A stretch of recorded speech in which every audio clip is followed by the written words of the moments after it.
Assalamualaikum warahmatullahi wabarakatuh. Di sini kami dari kelompok 3 izin mempresentasikan hasil kerja kelompok kami dalam mata kuliah isu, masalah, dan inovasi pendidikan sekolah dasar mengenai rawannya kekerasan terhadap perempuan di lingkungan sosial.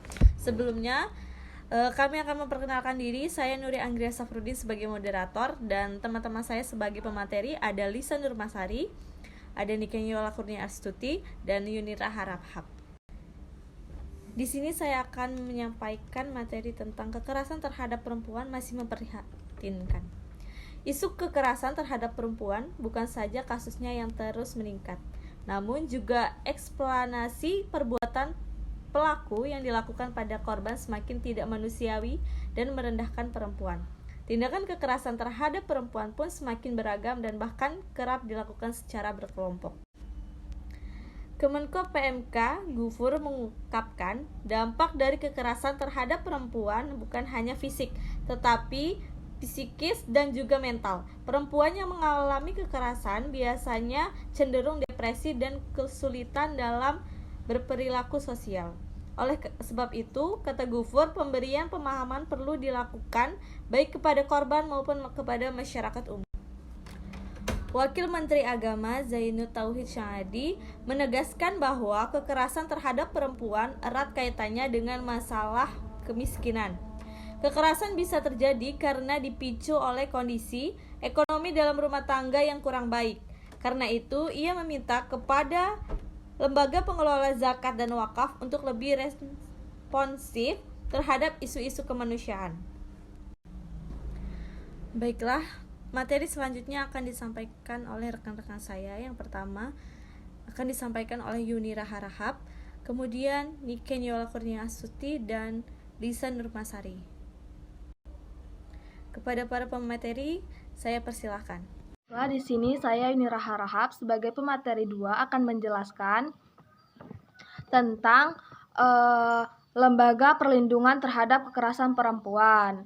Yang pertama yaitu Komisi Nasional Anti Kekerasan Terhadap Perempuan.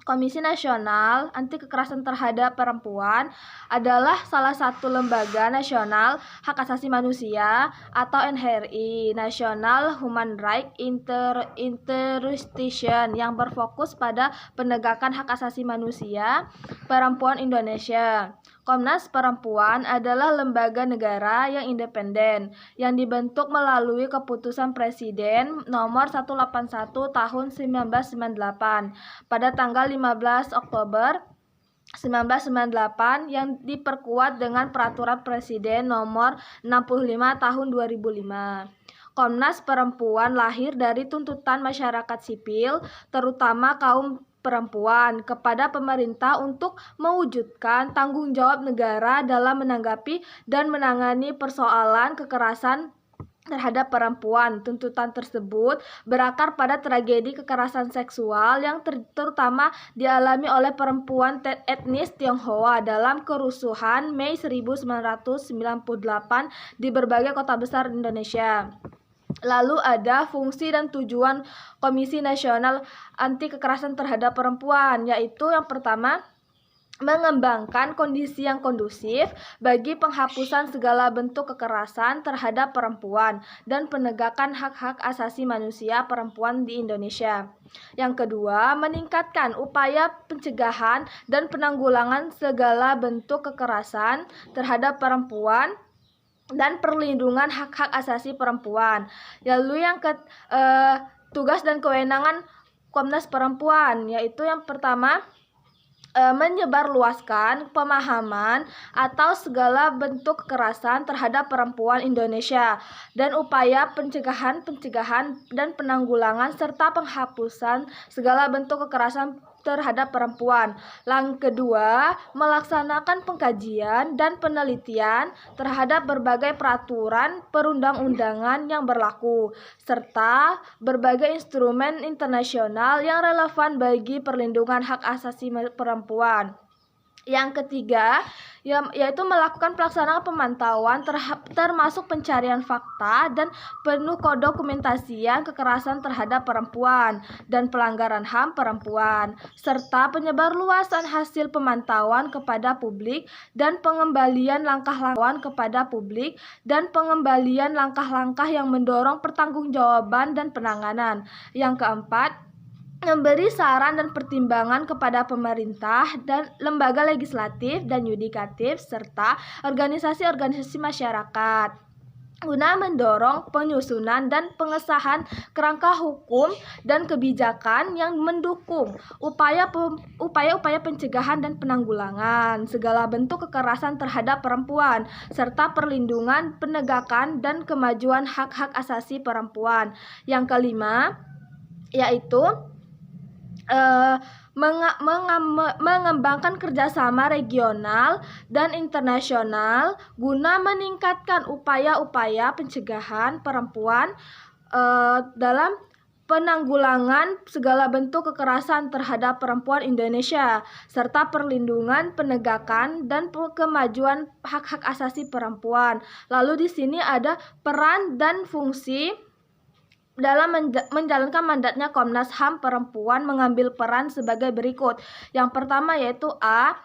Pemantau dan pelapor tentang pelanggaran HAM berbasis gender dan kondisi pemenuhan hak-hak perempuan korban. Lalu yang B.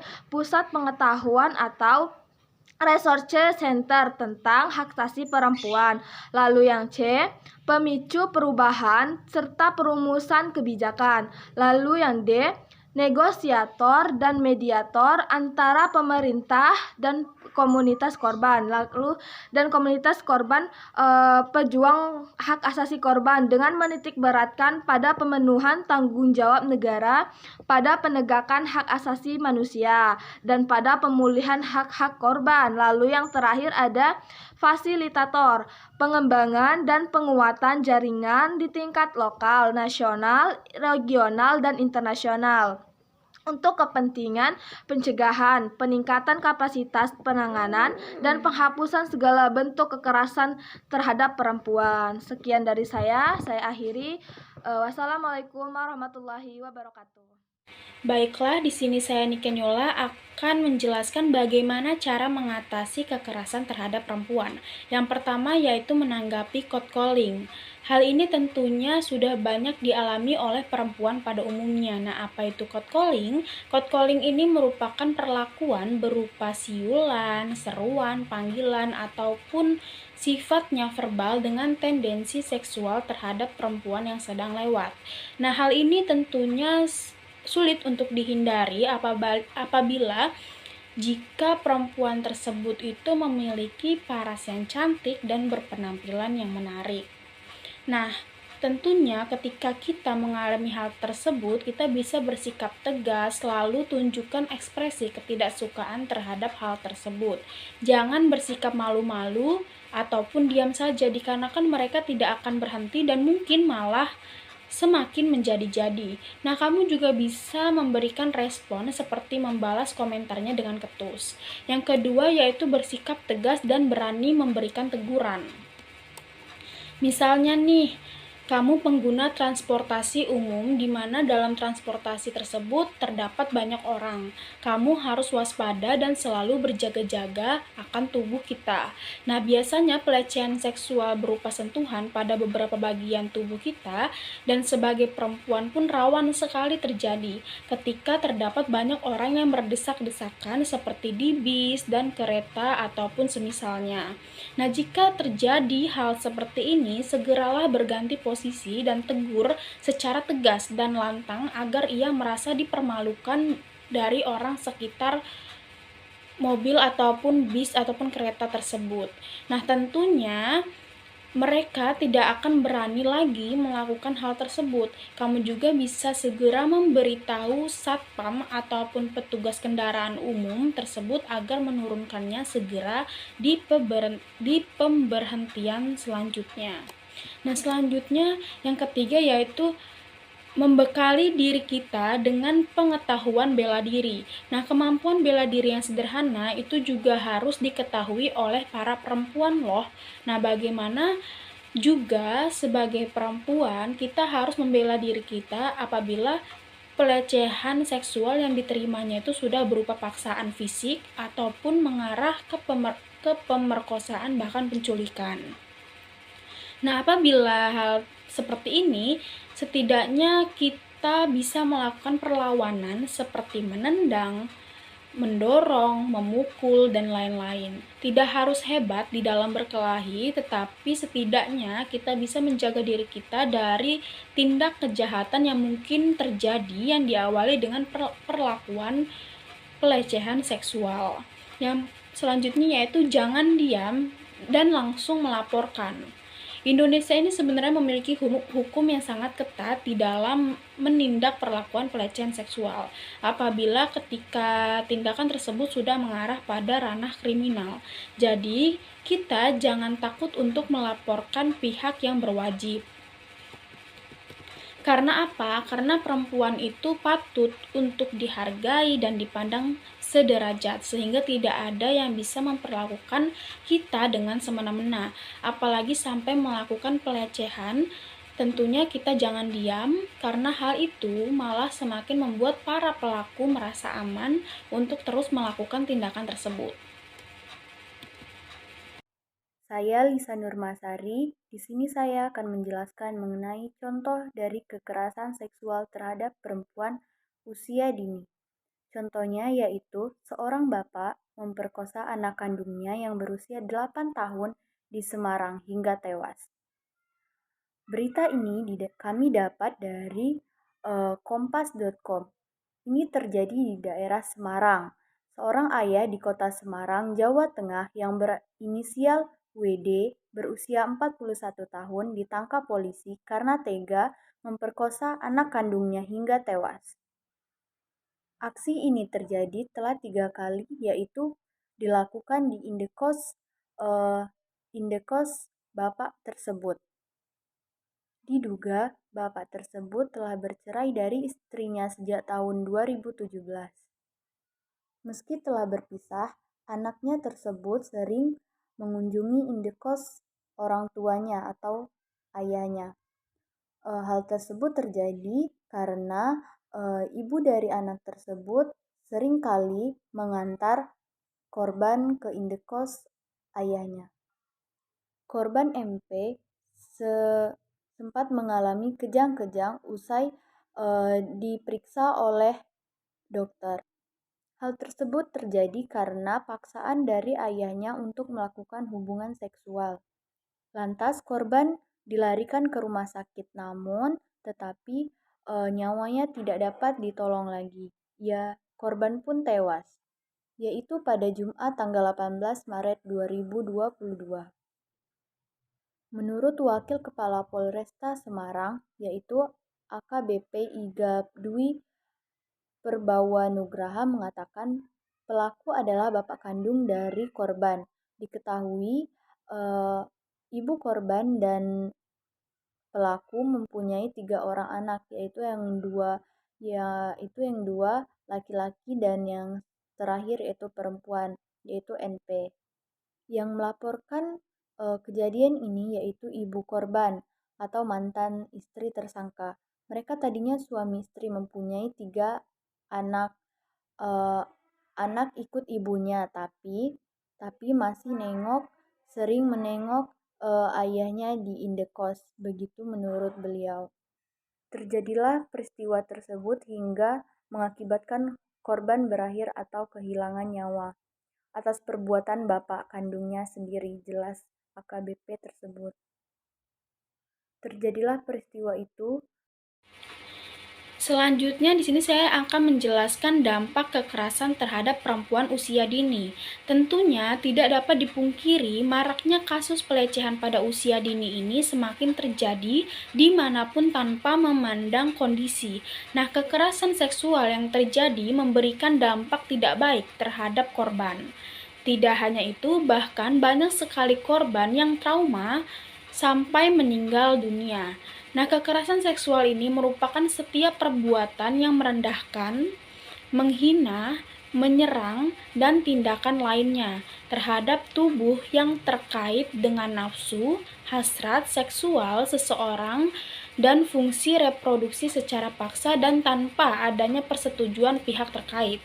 Nah, menurut Komnas Perempuan terdapat beberapa bentuk kekerasan seksual yang sering terjadi di lingkungan sekitar kita, seperti pelecehan seksual, lalu eksploitasi seksual, perbudakan seksual, intimidasi seksual, penghukuman bernuansa seksual, lalu penyiksaan seksual, pemaksaan perkawinan, kontrak seksual, pemaksaan aborsi, prostitusi paksa, pemaksaan kontrasepsi, perkosaan, dan pemaksaan kehamilan. Dengan kekerasan seksual yang terjadi memberikan dampak yang cukup terasa dan fatal bagi para korban-korbannya. Antara lain yang pertama, dalam beberapa kasus adanya dorongan untuk bunuh diri. Yang kedua, trauma secara seksual. Yang ketiga, gangguan fungsi reproduksi. Yang keempat, perilaku cenderung akan berubah. Yang kelima, dampak psikologis, lalu luka secara fisik, setelah itu penyakit menular seksual, ada juga stigma dari masyarakat, setelah itu kehamilan yang tidak diinginkan, susah makan dan tidur, dan sering merasakan mimpi yang buruk, dan yang terakhir itu sulitnya bersosialisasi dengan lingkungan sekitar. Jadi kesimpulan dari presentasi kelompok kami yaitu kekerasan terhadap perempuan merupakan suatu fenomena yang sering menjadi bahan perbincangan setiap orang. Perempuan seringkali menjadi korban diskriminasi, pelecehan, dan menjadi objek kekerasan. Biasanya, kekerasan yang terjadi identik dengan kekerasan fisik seperti penganiayaan, dengan juga kekerasan seksual seperti pemerkosaan. Manakala masyarakat sering mengabaikan korban kekerasan terhadap perempuan dan kenyataannya mereka diasingkan di lingkungannya. Kekerasan yang biasa terjadi dalam masyarakat dikarenakan adanya konflik sosial di dalam masyarakat. Konflik sosial berarti pertentangan antara kelompok-kelompok sosial dalam masyarakat yang diikat atas dasar suku, ras, jenis kelamin, kelompok, status ekonomi, status sosial, bahasa, agama, dan keyakinan politik. Sekian presentasi dari kelompok kami. Terima kasih semuanya. Saya akhiri. Wassalamualaikum warahmatullahi wabarakatuh.